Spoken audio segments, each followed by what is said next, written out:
안녕하십니까. 6월 9일 목요일 오늘의 와플터치 본문은 다니엘서 4장 1절부터 18절까지입니다. 사실 다니엘서 4장은 중간에 자를 수가 없는 하나의 이야기를 가지고 있어요. 그리고 이게 맨 앞과 맨 뒤를 보시면 하나의 조서의 내용입니다.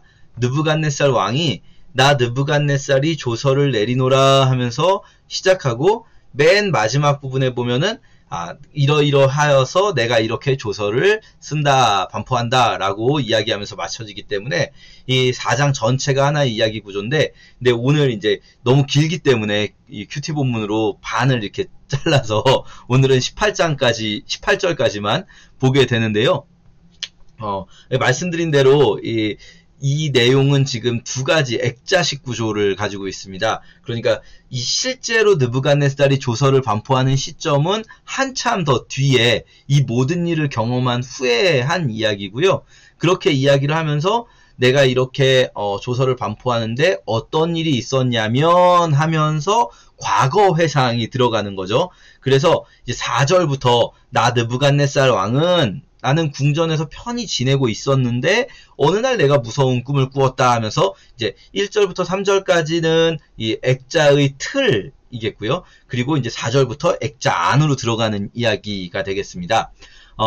오늘 사실 이 느부갓네살의 꿈과 관련되어서 이 꿈이 결국은 그 느부갓네살의 교만을 꺾으시는 하나님에 관한 내용인데요. 그 부분은 내일 또 이제 묵상을 하시게 되기 때문에 오늘은 그 부분, 이 꿈의 실제적인 내용을 다루기보다는 좀 액자 얘기를 좀 해보도록 할게요.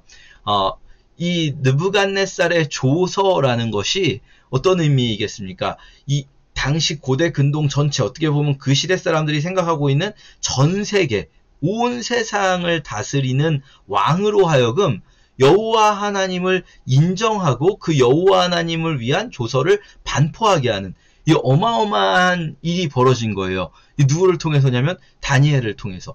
다니엘이 어떻게 보면 저희가 1장 할 때 말씀드렸는데 유대인들, 아주 정통 유대인들, 신앙이 좋다고 하는 그 유대인들 입장에서 볼 때 다니엘은 변절자처럼 보일 수도 있어요. 이름을 벨드사살이라고, 이 바벨론의 신, 벨의 신하라는 이름으로 자기 이름 바꾸는 창씨개명을 하고, 또 점성술을 배워가지고 박사장이 돼서 느부갓네살의 앞잡이 노릇을 하고 있는 이 다니엘이 아주 꼴보기 싫은 그런 사람일지도 모르겠어요. 하지만 어쨌든 다니엘은 그 속에 들어가서 최선을 다해 살고 있어요. 왜 그럴까요? 결국은 이런 일들이 벌어지는 거죠. 다니엘이 그렇게 열심히 세속세계 속에서 살아갈 때, 세속적인 어떤 모습을 안고 살아갈 때, 다니엘을 통해서 결국은 이 세상 속에서 하나님의 이름이 선포되는 일이 벌어지게 되는 거죠.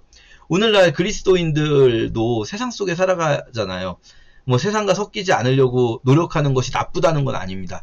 뭐 어떤 분들은 정말 뭐 조금도 타협하지 않고 살 수도 있겠죠. 하지만 사실 성경이 보여주는 좀 더 많은 경우에 하나님께서 원하시는 삶의 모습은 이렇게 좀 세상과 구별되어 있지만 그러나 세상 안에서 살아가는 이 모습.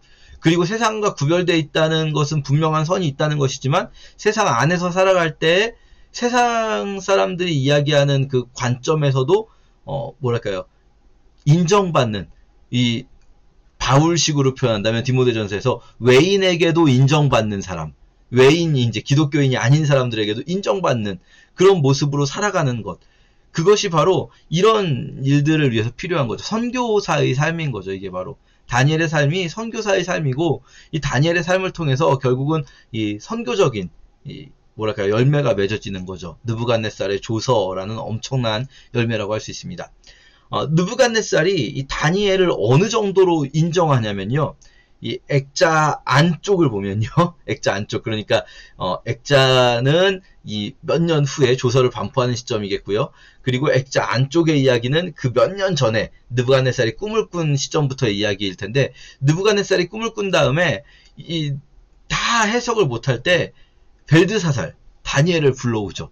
그리고 이 다니엘에게 느부갓네살이 말하는 걸 보세요. 너만큼은 이걸 분명히 풀어낼 수 있을 거야. 너에게는 거룩한 신들의 영이 있지 않니?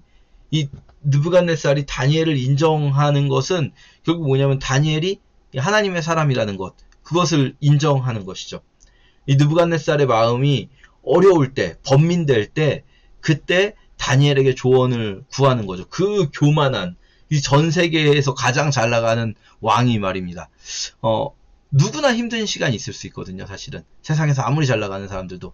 뭐 이것을 아주 그냥 뭐 표면적으로, 직접적으로 적용을 한다면, 우리가 세상 속에서 살아갈 때, 우리가 인정받으며 살아갈 때 어떤 일이 벌어질 수 있습니까? 정말 교만하고 하나님 안 믿을 것 같은 사람도 언젠가 그 사람에게 뭔가 힘든 일이 찾아왔을 때, 누구에게 이 조언을 구하고, 누구에게 이런, 상담을 하고, 그럴까요? 정말, 자신이 인정했던 그런 어떤, 뭐랄까요, 신앙의 사람. 이런 모습들이 지금 다니엘을 통해서 너무 자연스럽게 보여지고 있는 겁니다.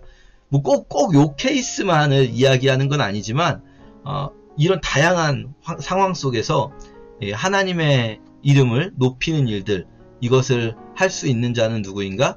세상 속에서 살아가면서 외인에게도 인정받는 자, 그러나 또 이 하나님의 사람으로서의 정체성을 지켜나가는 자, 그것이 바로 선교적인 삶이라고 할 수 있을 것입니다.